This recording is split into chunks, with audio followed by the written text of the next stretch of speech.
You're listening to How to Blow Up Your Life, a podcast about the courage, clarity, and chaos of beginning again. I'm Sara Stansberry, writer, coach, and guide for women reclaiming their truth. Let's begin. Hello, and welcome to another episode of How to Blow Up Your Life.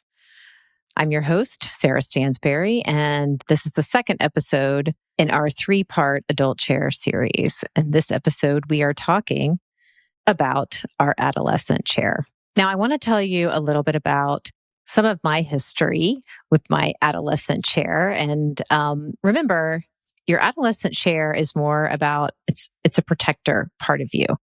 There's nothing wrong or bad about it, but it is a protector part of you. And it comes out when you're feeling unsafe. I remember when we were moving to New York and we were selling our house and downsizing and trying to figure out how we're going to fit everything into an apartment. And I felt really a little bit out of control. Things were uncertain, right? About where we were going to live, how our furniture was going to fit into the apartment, how we were going to actually navigate this move and all of that.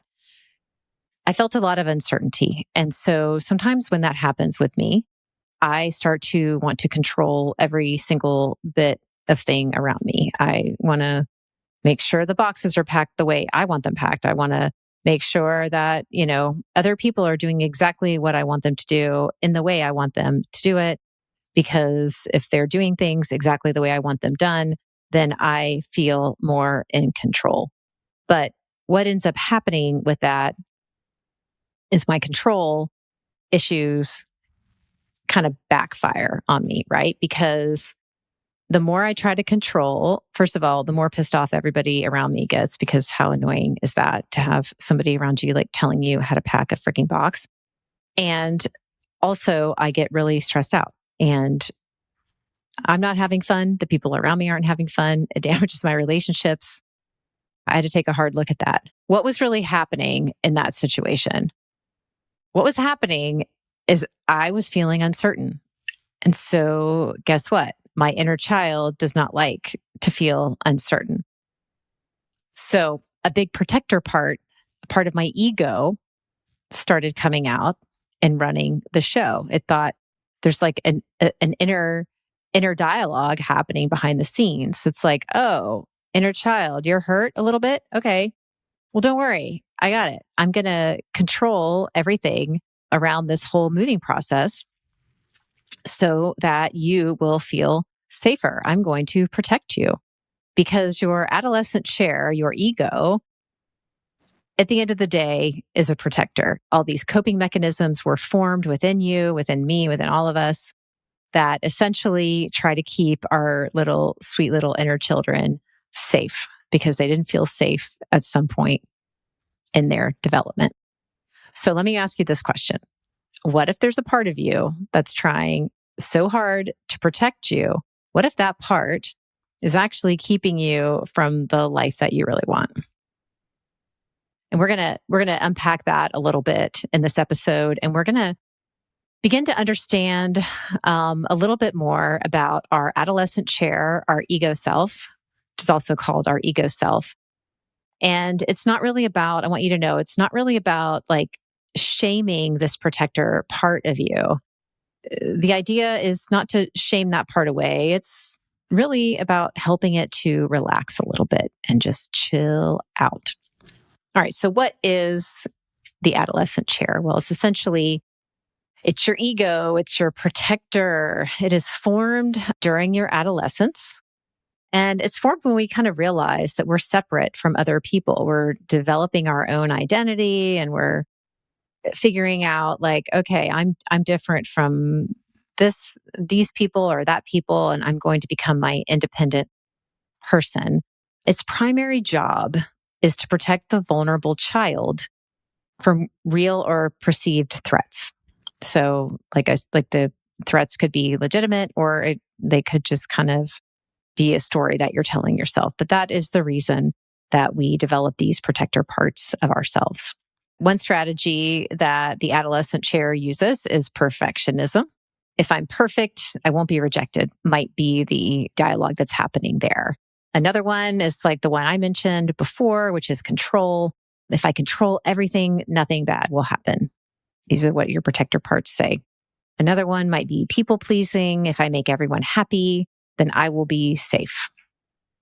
Another one might be achievement. If I succeed enough or I do enough, then I will be worthy. And another one, and this is a really big one, really big protector part, is judgment. And I think it's one that I definitely suffer from. It's probably one we all suffer from. If I judge others first, they can't judge me. Ugh, that's rough. Let's talk a little bit about the mask. The mask that we wear is part of our ego, and it is this false self that we present to the world, basically so that we don't have to be seen. We can avoid being seen as vulnerable. And so that protector part is essentially this mask part of ourselves. So, how do you know if your adolescent chair is running the show, as they say, or takes over? Here are some signs that you might be being hijacked by the adolescent part of yourself. If you are in constant anxiety about how others perceive you, if you have an inability to rest or be present, if you have chronic dissatisfaction, if you have chronic dissatisfaction despite achievements, if you have a super harsh inner critic that kind of never lets up, if you have difficulty making decisions, like paralysis by analysis a little bit, you might be looking at an adolescent that is hijacking your situation. And also, if your relationship patterns of overgiving or withdrawing continue over and over again. So basically, if you find yourself that you're in constant relationship patterns, like either you're overgiving or you're withdrawing or you're over functioning, it could be a sign that your adolescent chair is in charge. And here's the thing, like a lot of us operate like this, and it's impossible to be free of this all the time. But I'll tell you, when you're living this way, it is exhausting, right? If you know, you know. And so if you're living fully in your adolescent chair, it's like being in fight or flight mode constantly. And I'll tell you this, like the adolescent really goes from like what the child chair ends at 7. So 8 to, I mean, really your early to mid 20s is, I think your 25 is when your brain is fully developed.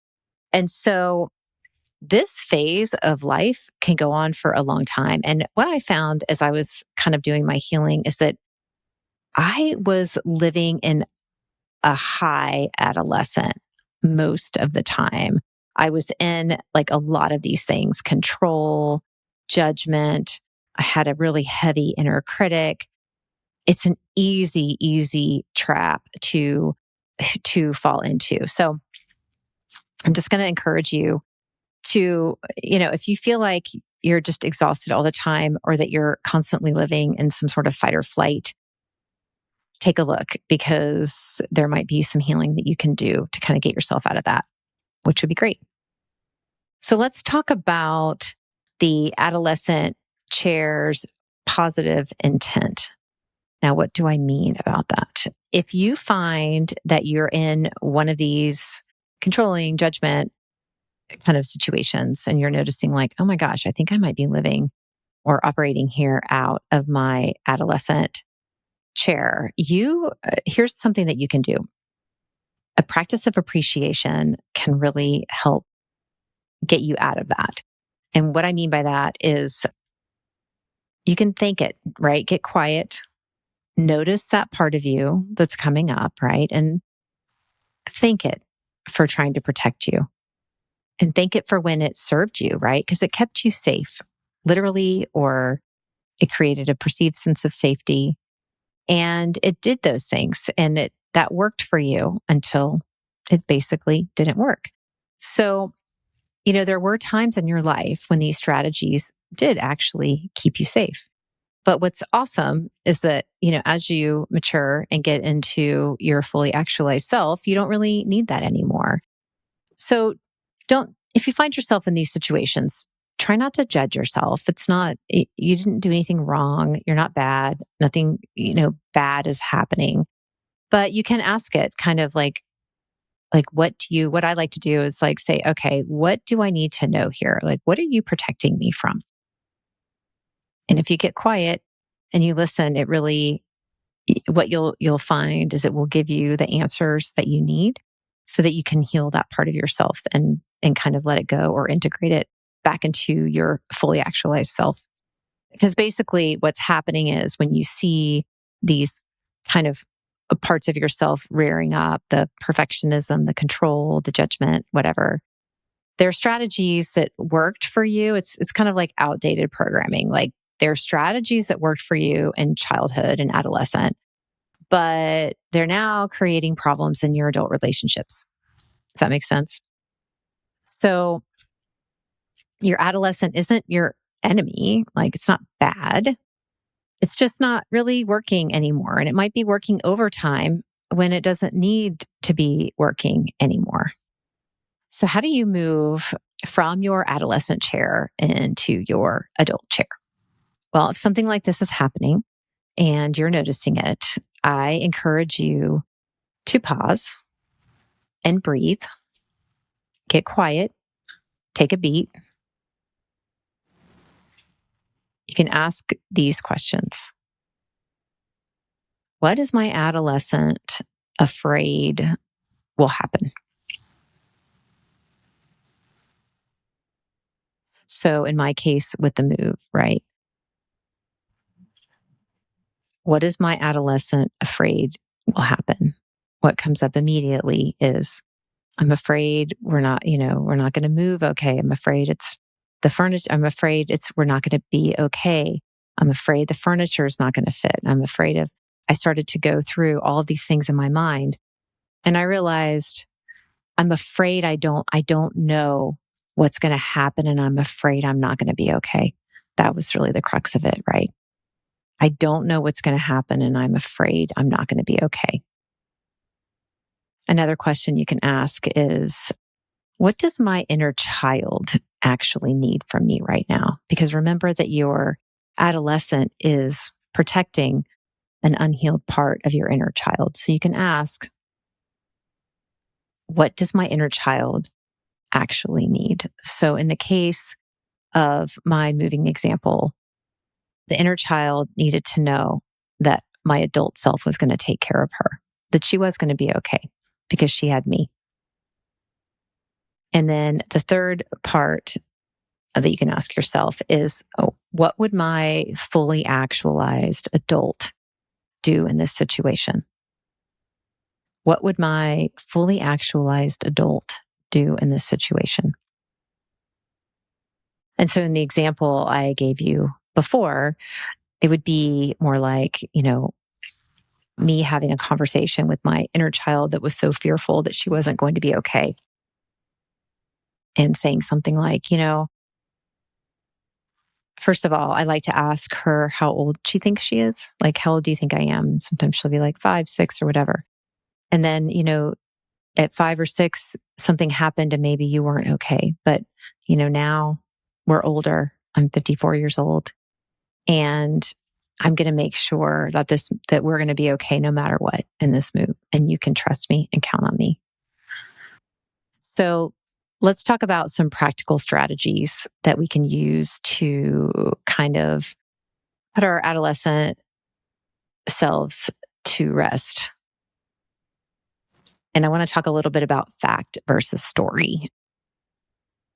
You have to ask yourself, is the current fear you're in, is it based on reality or is it old programming? I think that's such an important question to ask because we really do get into these situations where we've got just outdated programming, right? We've experienced a situation in the past and we just think that that's going to be our forever, but it hardly is our forever. So one really important thing to ask yourself is the fear that you're in, is it based on current reality or is it old programming? And then maybe setting some imperfect action, right? Not every way that we approach a situation is going to be completely healthy all the time. So take some action even if you can't guarantee the outcome, and even if you do it a little imperfectly, that's really okay to give yourself some grace. It really is. In fact, it's very important that you give all these parts of yourself a lot of grace. Another thing you can do is you can have a meeting with your adolescent self as well. You can have conversations with it, like what are you protecting me from? What are the things that you're most afraid of? So get quiet and you can ask that part of yourself all of these questions. So remember, as you're kind of going through these things, as you're asking yourself the questions, as you're taking the time to journal and get quiet, that your adolescent chair has been working really hard to protect you, probably for a really long time. And it just needs to know that your fully integrated adult self can handle the situations that you face now. That's all it needs to know. Your inner child needs to know that you are going to protect it.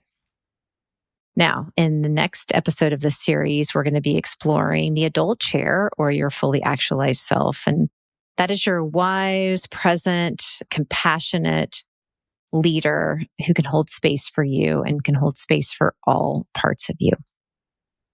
I hope you'll join us for the third part of this series.